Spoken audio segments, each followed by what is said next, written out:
Most people think of Hollywood as a land of glamour, glitz, and a touch of elitism, a dream factory where stars are born and legends are made. But behind the red carpets and camera flashes lies a darker side. Hollywood has its secrets, and some of them refuse to stay buried. Because Hollywood isn't just a culture, it's a place. And as it turns out, much of it is haunted. In a town obsessed with immortality, it's no surprise that a few restless souls manage to live forever. I'm Michelle, And I am Isaiah. and this is Shifting Veils, where we talk about the unexplained, possibly paranormal, and always strange. And in this week's episode, we are going to discuss Hollywood haunts. And if you like that sort of stuff, maybe give us a like, share, and a follow. And don't forget, if you have your own spooky story, send us an email. We may feature your story in a future episode. Built in 1876, the Santa Monica Municipal Pier is one of Los Angeles' oldest and most iconic landmarks. But beneath its sun-soaked charm and nostalgic boardwalk atmosphere lingers a chilling legend. For decades, whispers have circulated of a dark, shadowy figure seen wandering the rooftop at night, or eerily riding the carousel horses long after the crowds have gone. Though it's one of the city's most enduring ghost stories, little is actually known about the spirit of its origins. Inside the historic Loof Hippodrome, you'll find one of the best preserved all-wood carousels in the country. Powered by a classic Wurlitzer band organ, its cheerful calliope melodies still echo through the building, just as they did when the ride first opened to eager guests on Saturday, June 10th, 1916. Some say the music never really stops, especially for those who never left. Years later, the original carousel was replaced, and the old offices above the Hippodrome were converted into modest apartments. By the 1960s, the space had become a magnet for bohemians, writers, musicians, beachcombers, free-spirited hippies, and a circle of creatives who would go on to shape LA's emerging art scene. Their infamous 2 and 3 day parties often spilled out onto the rooftop, drawing avant-garde artists like Robert Rauschenberg into the fold. David Pan, who served as the pier's maintenance supervisor for over 20 years, recalls stories passed down from former tenants.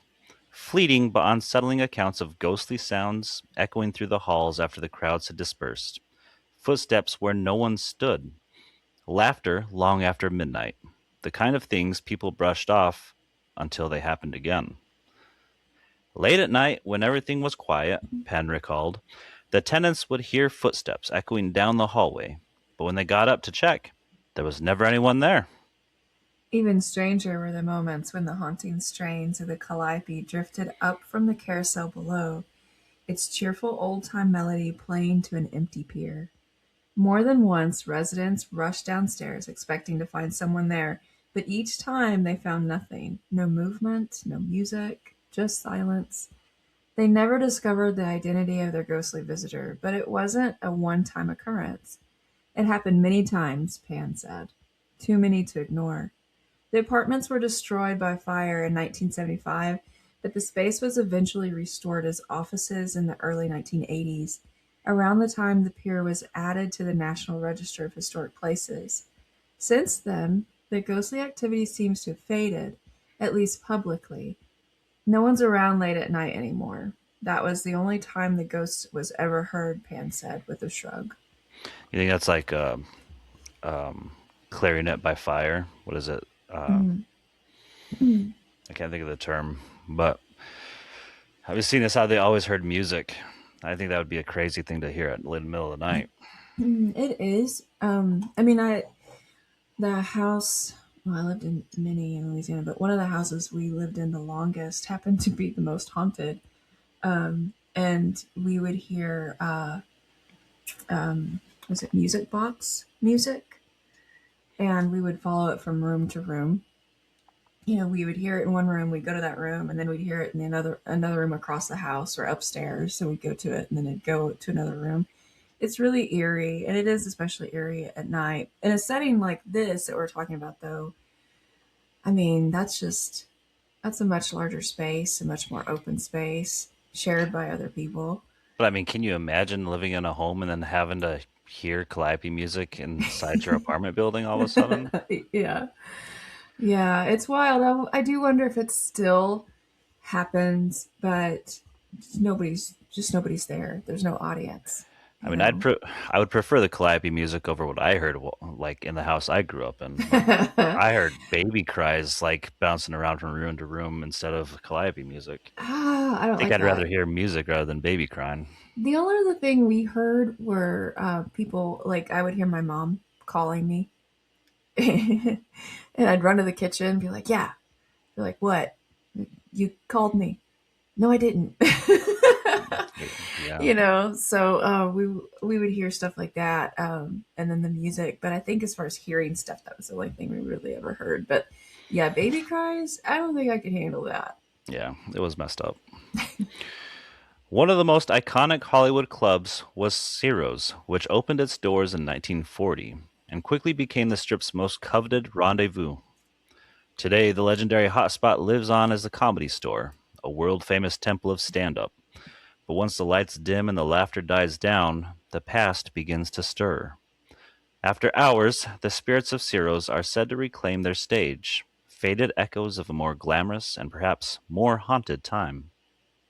One night, as he was heading out the back door, comedian and part time security guard Blake Clark heard a loud, unmistakable banging on the piano in the belly room, a small, intimate venue tucked away on the second floor of the comedy store.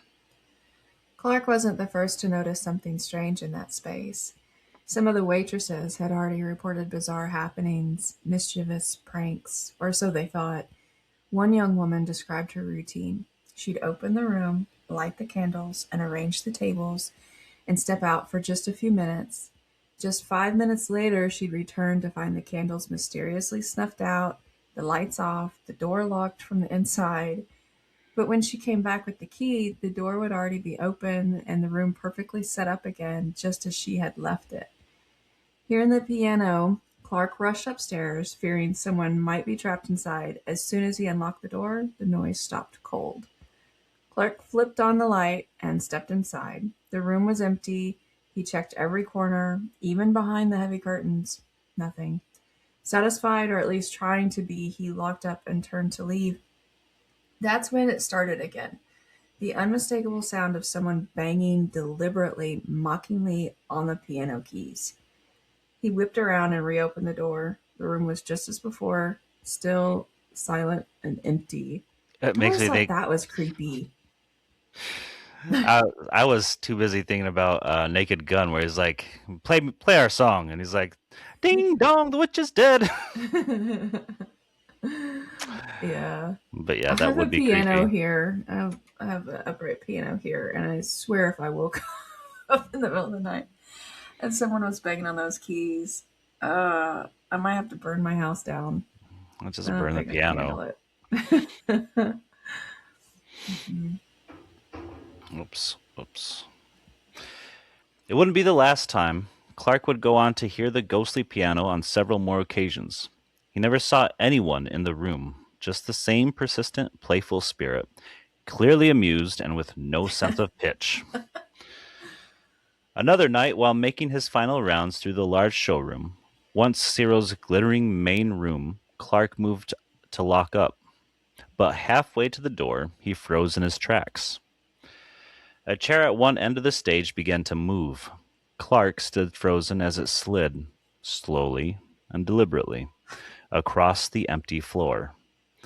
3 feet, 10 feet, 20. It glided all the way to the opposite side without a sound, as if guided by invisible hands. For a few long seconds, he just watched, heart hammering. Then instinct took over. He turned and bolted, not looking back. Still, another night he found himself on the same stage, heading to the back to switch off a light. The room was empty, just the echo of his footsteps and the creak of old floorboards. He flicked the switch, in darkness, and then he turned around, where moments before the floor had been clear. Now, silently and impossibly, 40 chairs were stacked in the center of the stage, 10 feet away. Mm-mm. No No, way. no sound, no warning, just a sudden, impossible rearrangement of reality. What if the place isn't haunted, but the person is? Not every ghost clings to an attic or an old asylum. Some hitch a ride in your bloodstream, buried in the marrow, whispering through your bones when the world goes quiet. That's I've actually never. something that I like to tell people because they don't always consider that. They always think it's got to be the house, it's got to be the grounds, and it's Yeah, like, but items can be haunted. You can be haunted. yeah. I was talking to a, a girl. She was a friend at the time, years ago, and she was telling me, yeah, this place I used to live, I had a ghost that liked to play with my hair. Like I'll be sitting there watching a movie and it'll play with my hair. One time I was in my car and it was playing with my hair, and I said, oh, hold up, you were in your car? Were you in your driveway? She said, no, no, I was driving down the road. And I said, okay, well, then it's not your house that's haunted, it's you. And Mhm. she freaked out. She did not want to hear that at all. I mean, honestly, nobody wants to hear that something's going Well, to be no. attached to them, but yeah, yeah. But the realization, whenever it hit her face, I mean, when I think about it now, it definitely makes me laugh. But yeah, it was kind of funny. If you're familiar with the legacy of My Chemical Romance's The Black Parade, then you already know some tours feel more like exorcisms. The album cycle wasn't just dark in sound, it was haunted in execution. Illness, injury, tension, and breakdowns trailed the band like shadows that wouldn't let up. It got so grim they printed shirts that read, I survived the Black Parade. And maybe they did. Or maybe they just learned to live with their ghosts. The strange occurrences began at the Paramore, an opulent Los Angeles mansion with a reputation as one of the city's most haunted. It was there that My Chemical Romance began recording the Black Parade, and it didn't take long for the band to sense something was off. Doors opened and slammed without cause. A heavy, almost sentient atmosphere seemed to press in from every corner. Frontman Gerard Way suffered relentless night terrors. Bassist Mikey Way abandoned the mansion's most haunted room, opting instead to sleep on the floor of his brother's room, anything to escape whatever he felt breathing down his neck. They left the mansion early, but whatever lingered there didn't stay behind. The curse, if that's what it was, followed them. The curse didn't end when they left, it escalated. While filming the music video for Famous Last Words, chaos struck again. During one take, guitarist Frank Iero, I hope I'm saying his name right, um, jumped on Gerard Way, tearing ligaments in the singer's ankle. That same shoot saw drummer Bob Breyer's leg catch fire.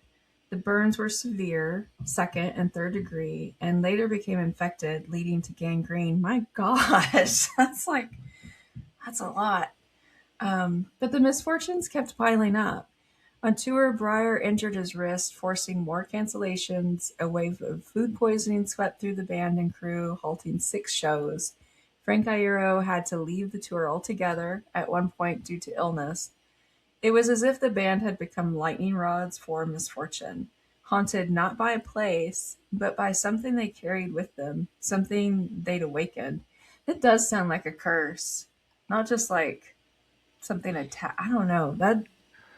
That's wild. Like, what did you do wrong while you were there? Who did you I piss off? Yeah, but at the same time, is this kind of what they're asking for, being like a goth emo band? I mean, True. when their first album came out, that's like that was their whole motif. They had cemeteries, they did churchyards, they did churches, That's and true. so that Maybe was they their did whole something thing. else that was So coincidentally at the same time as did the some Paramore, did somebody take something from a church or a cemetery and cause this curse in the first place? right? I don't know. That's just a theory. True. I mean, I know the place is reportedly haunted, and maybe that's why the stories were connected to it. But there could have been something else that did take place. Um, but I'm yeah, gonna that's say just kind of wild. Let's say how many other bands have played at the Paramore and not had all that happen to them. A So lot. But now I am wondering how many more did. yeah, and just not said anything or it got Yeah, spotlighted. that's another episode, maybe. We can dig into the Paramore. Even Keanu Reeves has a ghost story of his own, a chilling memory that stuck with him since childhood. In an interview, he once recalled, "We'd come from Australia. Renata, our nanny, was in the bedroom. My sister was asleep. I'm just hanging out. There was a doorway, and all of a sudden, this jacket comes waving through the doorway. This empty jacket. There's no body, no legs. It's just there, and then it disappears. I was a little kid, and I thought, okay, that's interesting. And I looked over at the nanny, and she was making this terrified face. And I'm like, oh, wow, so that was real," the actor added. A child's moment of curiosity, suddenly grounded by the adult's fear. Whatever it was, they both saw it, and neither forgot it. That's so strange. I would see the house that I had previously mentioned about hearing the music box.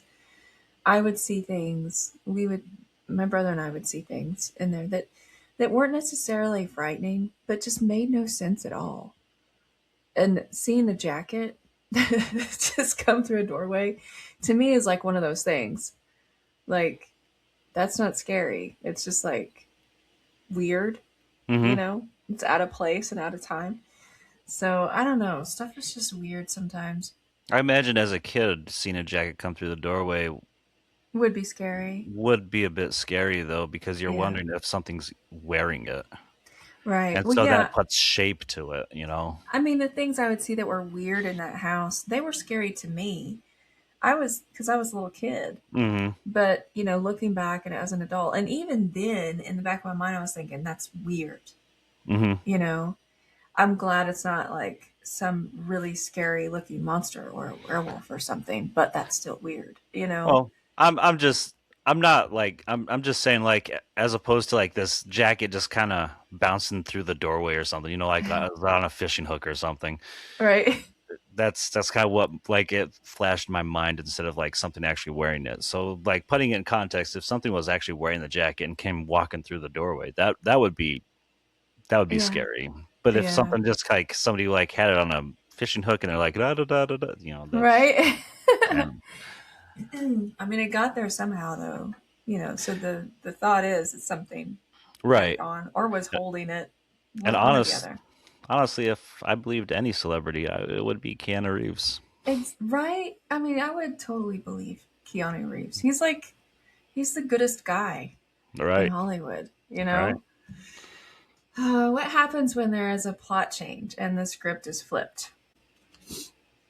What happens when it's the ones who once frequented Hollywood while living that refuse to stop inhabiting it in death?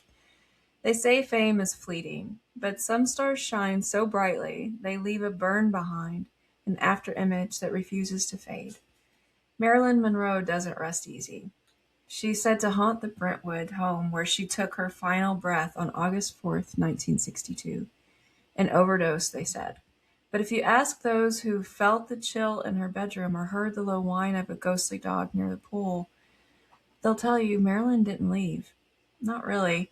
Her poodle Moth, what was her? I think the dog's name was Mafia. Is it Mafia Sugar or something like that? Um, it's Mafia something. Anyway, I guess she called her Moth. Reportedly walks the courtyard still. Locals whisper that his cries echo in the dead of night unanswered. But Marilyn doesn't stay put. She never liked being alone. Guests in room 1200 at the Roosevelt Hotel have woken to find her reflection staring back from the vanity mirror, not their own, but hers, always half formed, always watching. And if you're brave enough to wander the Santa Monica Pier after midnight, head to the Hippodrome, find the carousel, and watch the mirrors. Hang They on. What say, go ahead. they said that her form was half formed in the Uh, mirror. It makes me think of our our recount about Abraham Lincoln seeing his form half formed in the mirror. yeah, Is that a doppelganger right there? I don't know. I don't know. Maybe, or just residual. I really don't know. Yeah, it's just interesting little detail there. Sorry. Yeah, the specific detail of being half formed. They say if you head to the Hippodrome, find the carousel to watch the mirrors. They say you might see her there, just for a flicker, perched on a bench near the gift stand, the one she always favored, hair catching the moonlight, still smiling, still waiting. Even in death, Monroe moves like a star, impossible to ignore, elusive and eternal. A celebrity not being haunted, but haunting us. When Heath Ledger died, some say he went too deep. Others say something followed him back.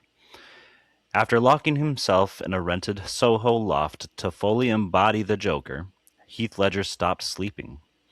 He kept a journal filled with madness, scribbles, chaos.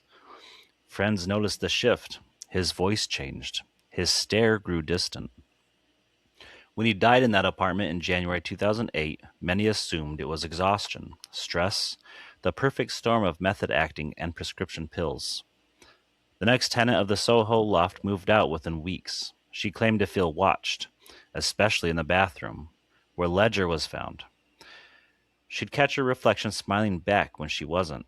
Lights would flicker, the sound of someone pacing behind the bedroom wall at 3:33 a.m. always. That doesn't sound like that's Ledger though. It sounds like that's something else. Yeah, it does sound like it's possibly something else. And did that something else haunt Ledger? Right. Or even in this, if he was in this state of trying to create something, as an artist, I know because I Mhm. feel the same way. As an artist, whenever you get in a stage of creation, things possess you, whether it be emotion or a state Right, of how the world feels around you, whatever the case is, it possesses you, and you make create something out of it. So I would right. wonder, in his state of creation, that something took possession of him in a way. Yeah. Yeah, it's interesting. I want to look, but I want to know more about that. Like if anything else has ever happened in that loft, like since Hmm. then or before then. Yeah. Stage actors who've taken on the Joker role since have spoken of strange dreams, not nightmares, but visits. In one case, a mirror shattered just as an actor finished a scene, right as he hit Ledger's iconic line, "Why so serious?" There's a theory in theater that some roles leave psychic residue, a spiritual fingerprint. But in Ledger's case, many believe the Joker didn't just live through him, it stayed with him. And when he died, that energy had nowhere else to go. They say if you stand in front of a mirror in the dark and recite one of the Joker lines, you'll see something behind you. Not a clown, not Ledger, just the shadow of the role and the man who couldn't walk away from it. Standing in front of the mirror reciting one of his lines makes me think of Bloody Mary. Right. See, and that's another it's another I don't Mhm. know detail that Mhm. makes you think it's something else. It's Mhm. obviously not Ledger. They say it's not Ledger that shows up, but that it's just more details that make me say that there's something else in that loft as opposed to it's Ledger's and the Joker's like curse or whatever. Right. I liked Ledger. I hope it's not Ledger. I hope Right. he's somewhere chilling, sleeping, or I mean, something, you know? as far as I know, Heath Ledger was much like Keanu Reeves and a pretty decent human person. Yeah, I really liked him. So I was first introduced to him with 10 Things I Hate About You. Yeah. Yeah, I liked him in that, but what was that other one? Was it A Knight's Tale? Is that the name of it? Yeah, that was another early one. I loved that movie. The one that I really liked was, I think it was The Magnificent Something. He played a character that was on a stage that took people into like the devil's to make a deal with the devil or something like that. Yeah. And he was trying to find freedom through it. But it was a really good movie. I can't remember what it was. It was a Magnificent Something. In a city built on dreams, the brightest stars often burn the darkest shadows. These stories aren't just about the fame and fortune, they're about lives that refuse to end quietly. From the glamorous to the grotesque, the tortured to the mysterious, Hollywood's spirits roam in the places we least expect. Whether trapped by unfinished business, consumed by their roles, or bound by secrets that never died, these ghostly figures remind us. Sometimes the past doesn't stay buried beneath the red carpet. It lingers, watches, and waits. So next time you pass an old theater, a dimly lit hotel hallway, or the edge of a foggy pier, remember, in Hollywood, the dead don't just rest, they perform, and the show is far from over. Be sure to check us out on Facebook, Instagram, or TikTok throughout the week for hints about the next episode. And keep watching the shadows, because what you may not see still sees you.